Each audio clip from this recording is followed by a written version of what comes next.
because I was like, I've only used a shot that was shotgun on his phone. And he was like, do you want that to go through him, or do you want me just to send it directly? And I was like, you just chuck it on. He's like, it's quite big. You know what I might do? I might just compile it into a little clip and then send it to you that way, because it'll decrease it. So I'm already going to have it clipped up.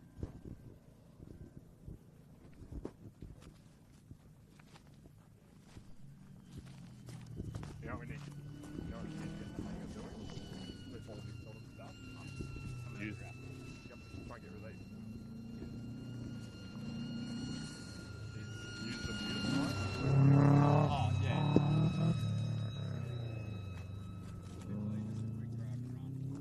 Yo.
Day 2 of the E-Road Australian Rally Championship is underway. We are in Canberra. We are here for the Toyota Gazoo Racing Rally of Canberra. Heat 1 winner yesterday, Hayden Paddon, and this is day number 2. So, Dean Herridge is alongside me, the voice of the E-Road Australian Rally Championship, and Jackie Shivey is beside me. We've got plenty to get through. A very different day today, Dean. Yesterday, we were at Tidbinbilla in the forest there. Today, we're here at Kowen. It shapes as strategically, technically, tactically very different. Oh, wow, big words in there. it does, because obviously you banked points yesterday, but different conditions, I think, is what you're aiming for. Another 4 stages, repeated, but as you see the cars running through, the surface is different. This is a different forest. It's a little more flowing, but it can also be brutal on the cars, and a great place for spectators to come. You can see over our shoulder, there's not too many spectator areas in the world, or the country for that matter, where you can sort of be able to see multiple points, a jump, a crossover and things like that, so it's custom-made for great rally viewing.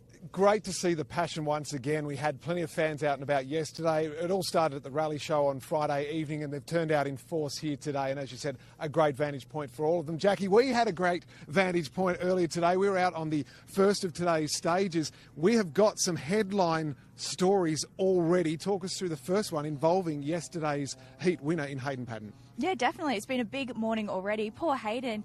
He was in a commanding lead. Obviously the favourite for today. Had a great day yesterday, but he's had, unfortunately, a very Australian welcome in Canberra. He has come up against a kangaroo at 160 kilometres an hour, and it's done a fair bit of damage. Obviously, he's pulled over to the side, and he's gotten out, taken a photo, posted it to Facebook. So he's obviously okay, and he's also responding to comments on there as well. That's it. He's okay. We're not so sure yet. We haven't got an update from the animal hospital about the kangaroo, but our thoughts there with the I think it's okay. kangaroo. Apparently it's okay, yeah. Good, I've got a report. Bounce back, I've heard. Bounce back, I love good it. One. I like that line. There was certainly significant damage to the radiator in the front, so that's going to be an issue for the day. Dean, what does that mean in terms of Hayden now for today? How can he get back out there, get some points after winning yesterday and try and take this title? Is it too far of a bridge to draw? To be honest, with the rules, you have to complete 65% of the heat to score points. The fact he had that drama so early in the day means even if he came out and completed this afternoon, rejoined at the service park, he won't get to that 65%. Yeah. So realistically, what they will do, they'll be aiming to come back for the power stage. So they'll still be out there, but realistically, his sole aim will be to try and get top points, 10 points available for the winner of the power stage, to try and sort of complement his 50 points from the win yesterday. His aim now, make sure I try and walk away with 60 and salvage what I can from the weekend. All right, we'll be here again later this afternoon for the power stage. 3:50, we'll be streaming that one live for you, so looking forward to that. Jackie, Hayden wasn't the only man who struck some trouble out there. Alex Rullo, who's been doing a great job this weekend, also off on the side of the road. Yeah, and another unfortunate story there for him. He was doing well again, and he said he went a little bit wide. There were 2 very unfortunately placed rocks which he hit, and that's done a bit of damage to the back rear on the right. He's broken a caliper and he's broken the rim, so he had to limp that one home, but it is fixable. He is positive for the rest of the afternoon. But yeah, another unfortunate story there. That's just rally, isn't it? It's the different conditions. It's a little bit of a car breaker. Yeah. Yesterday was as well for different reasons. More if you slid wide or made a mistake. Here you can literally, there's sort of this harshness or rocks in the road. We call it sort of a really bony surface through the Kowen forest, as we're hoping to expect to see Harry, who's completing his loop. You see they start the stage, going to the tunnel. He's coming into view now. Let's just have a listen and a watch here over the jump.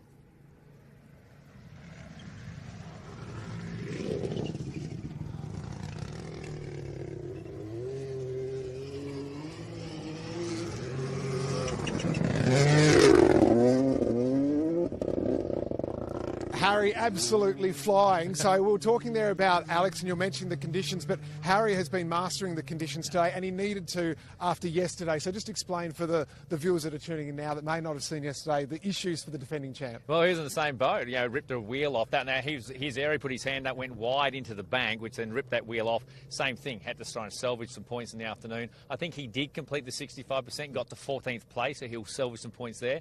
His aim today, win, take maximum points, and he'll be trying to win the power stage. That's what we love about the points on the power stage is it comes down to a one-stage shootout. On this particular stage we're watching now, it's about 10 kilometres, includes this crossover in front of the crowd, will dictate the extra bonus points in the series. So he's in salvage mode. Why that lines up is Lewis Bates, the guy who's making no mistakes so far. We don't want to jinx him. He could be in the prime position to win his first Rally of Canberra, which would be pretty cool. Well, the other person that's been in the mix, Scott Petter. Now, Jackie, as you and I were coming back from our stage that we were viewing, there were some issues, Dean, that you were across keeping a tab on the time monitors. Scott's had a problem today too after being fastest in our second stage today. Yeah, I mean, basically it was prime that they would fight out the lead. Lewis and Scott now would be the prime ones to who would take the top step of the podium when you combine all the point situations. Just the stage prior to this one, he's punctured the right front, I believe, and dropped me on a minute 20. Right. So that's why I say Lewis is now in the prime spot. He might not win either heat. He might not even win the power stage, but he could win the rally. And what it bodes well for is how good is the fight. That's what I'm loving about it. Everybody's winning some stages. There's a few little challenges. It's a tricky rally, etc. But the storylines are there up and down the field. So. And Scott, he was fastest on that second stage and was only overall after the first two stages less than a second behind Lewis. And he would have wanted to win that one. So he was right in the mix here. Let's have another look as our second runner comes through, Dino. Yeah, Scott Petter. Here we go.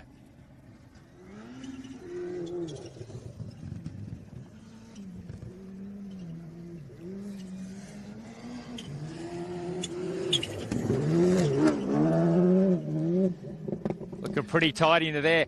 Beauty of this spectator point. Have a look now. They've just started as you've got Peter Rouleau coming through. So as you've sort of got one vision of Scott Petter into Pete Rouleau just starting the stage. And this is exactly what you said. It's the best place for these viewers and spectators to be looking on. In terms of Scott and the performance out of that new Skoda Fabia Rally 2 car, what's his report after day one? Incidents aside. He loves it. Yeah. He loves it. Yeah. And it's refined everywhere. He said it's an evolution, not a revolution. But when you're fighting so close and you've got top-line competitors like the Toyota, like the Hyundais and stuff, you need to have all those guns in your arsenal. So I think for him, he actually crashed out so heavy that he blew a shock yesterday. Which is quite ironic for Petter's suspension. But they're made by they're really these cars are built bulletproof in a way, but they still only take so much. So he had no gas in the strut, which meant he had a bit of a drama. The handling goes off and then had a puncher. I don't know what happened this morning, etc. But he'll be ruining the fact that particularly punches, if you feel like you're not responsible, sometimes you go wide, it's your fault. Occasionally you end up with a flat tyre and it's not. Front is worse than a rear. And you've got to make a call in the car. Do I continue? What's the risk of the damage to the car versus time loss? Generally, these guys will train and be able to do a tyre change in under 2 minutes and get back out there. So if you can get under 2 minutes and not damage the car, you'll limp out. But you can go longer on a rear flat because you can sort of less dramas, less turn-in, etc. So he had a right front and probably drove it out by looks about 8K. So it's you have to manage that problem at the same time. Dino, how many years have you been either competing or coming to rallies for? Too long. Probably 30-ish, but yeah, competing with something like 25. Jackie, as we're just about to watch our next competitor come through and over the jump, so we'll pause for a moment. This is Lewis.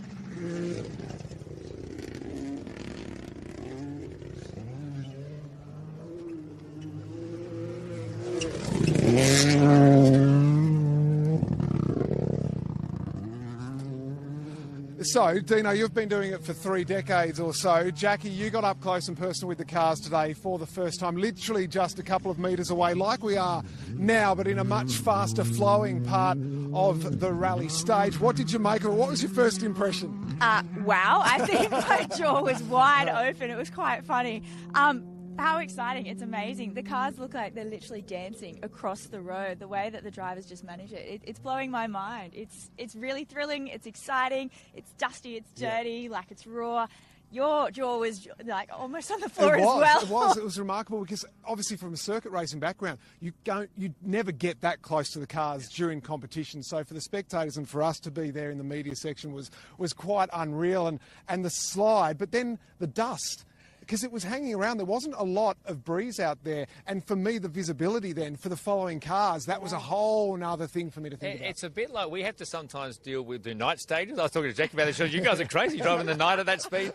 Dust becomes an element, particularly amongst the trees if it's dry. I mean, you've seen the problems that the cars have had this morning. There'll be vision later on that you'll probably see on socials where Alex pulled over to try and let Josh Redhead through. He was still too close. He would have been impacted by that. Yes. You've got to keep your calm. And we could also encounter sometimes fog at the end of the day. So there's lots to encounter, not just the open road and the trees and the conditions. It's also what happens from your vision point of view as well. Or hit a water splash too quickly and you can fog up the windscreen if you don't have everything hooked up and connected as well. So, but just on here, how good do these things jump? Oh, Like literally so leaping good. into the air by a metre or so and they just Yeah. land one go. I mean, when I was running with Subaru running production cars, we would feel probably sometimes it jumps 2 or 3 times because you'd feel the impact and we'd have to manage that.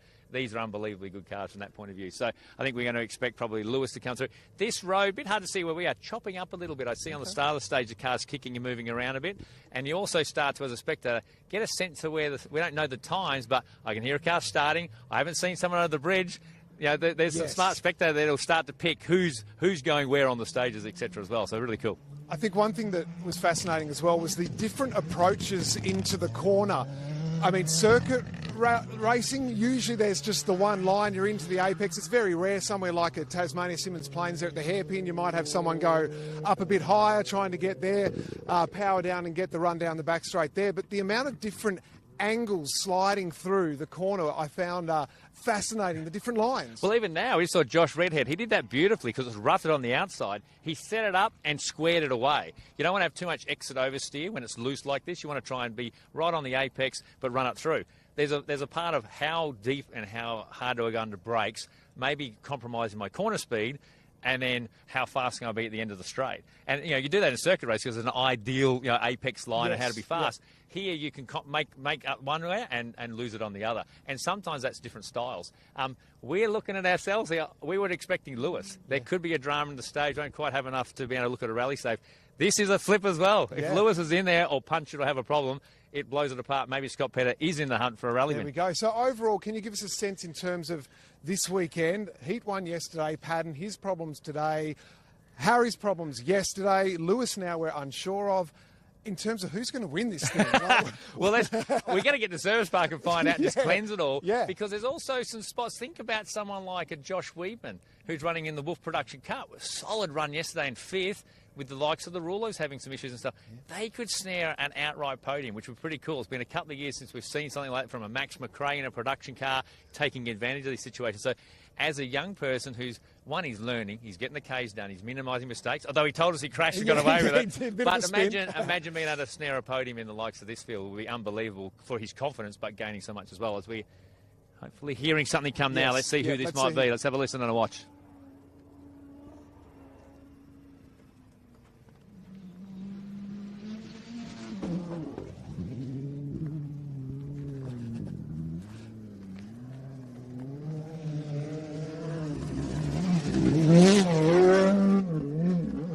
Let's just touch on that. I did not think he was going to pull that up. Your face then, Dino. As soon as he landed, you were just like, wow, you're like almost grabbing us backwards. Tell us what you saw. Well, the thing was, he's gone obviously a little bit more speed than the other guys. It's a very long run up. Can you hear the cars are almost on the rev limiter? Yep. So we are like 170, 180. You've got to have a little lift, but where you do that dictates how the car lands. So would you believe there's an art in how you can try and help the car land? Because if you stay flat, the thing will launch fairly well. If you lift at the wrong spot, which probably Pete did, it nosedived the car. So just as he got to the point of the jump, he's probably gone, oh, I've got a bit of speed on here. Yep. Might have tapped the brake or took the throttle off too much, and it's nosedived the car. So literally did about a similar launch to the other guys, but it dropped in the nose. So there's actually even an art form to try and make these things fly well as well. So. Dean, we were looking at some of the vision that we just took on our phones on the way back and going back to the point of the different approaches through the apex, but also the different forces on the front of the car. It's very clear for a spectator to see the brake when you're hitting the brake because the force is on the front. Likewise,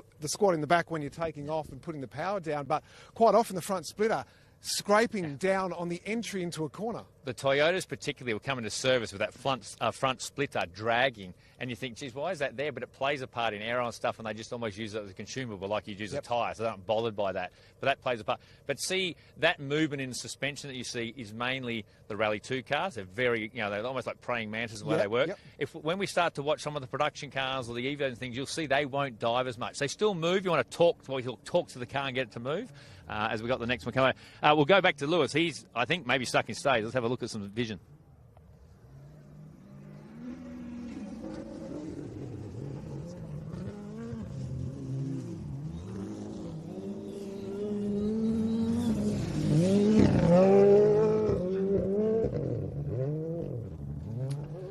So Tom Clark there, the best looking livery perhaps for the weekend, no offence to the rest, but when it's got our own messages, when it's got our writing on it, it's the best. Going back, I think we missed Lewis coming through. We're so excited about the cars spinning around. I think there's a time come through, so everyone's probably picking us up going, what is it he's talking about? Went straight past you, but in the midst of that we might have missed it, so we'll back down on that. Cool job for them. They're still having some little dramas with that car, brake issues yesterday, but Tom's a great character and geez, he's got some fight in him, that's for sure. Have you noticed that when you've had a chat to him, Jackie? Great from that point of view. Yeah, definitely. All of them actually have a bit of fight in them. You have to have a little bit of crazy to be doing this sport, I think. A little or a lot? Yeah, definitely. No, I love the way that Tom's approached everything that's happened over the last couple of weeks, and he's really embraced, I think, the media that has come with it and the attention that's come with it. Even though he made the mistake, he's been able to turn that into a bit of a positivity and some fun. So we're just going to take a look at some times now. We've managed to get our eyes across the Subaru results hub. Dino, what are you reading from here? The guy that we thought was missing actually looks like he's won the stage, which bodes well for the power stage for him for bonus points. Harry 2 seconds off, Scott a further 5 back, probably not pushing super hard after the puncher, and our nosedive Peter Rullo it was about 27 seconds off. Tom Clark just pipping him by the looks of it. In the outright terms, Harry Bates a 13-second lead over Lewis, and now fairly big gap appearing. Scott still holding third. Pete Rollo currently in fourth. Fifth, Tom Clark. A few people will wedge in there who are still running on the stages, etc., in an outright. But as the 5 cars who have completed the 4 stages of the day, that's the run-through so far. All right, we'll have a look at one more car as they come over and see if we can see some attitude from some of these cars and get Dino's insights into it. So let's pause. It's not too far away. See and listen and have a hear.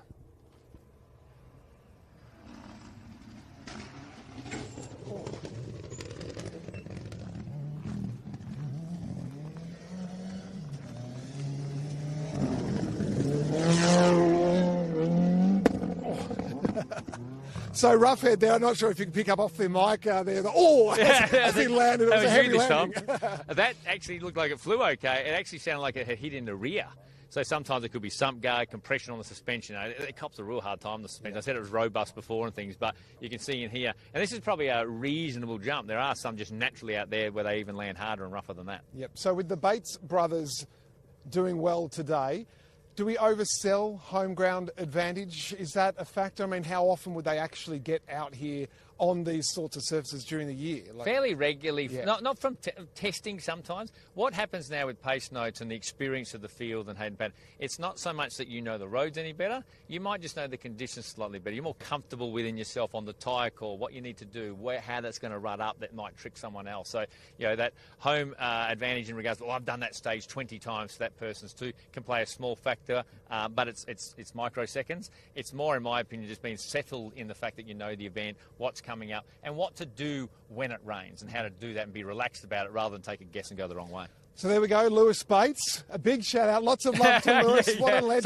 Sorry, Lewis and Anthony. Yeah, we love you. He's doing so well here today, and he now would be the man in the box seat to take out the Toyota Gazoo Racing Rally of Canberra at the moment. Plenty to play out. 3:50 this afternoon. We'll be back for the power stage as we wrap up the weekend. Dean, Jackie, thank you very much. Let's keep spectating and enjoying what we're seeing.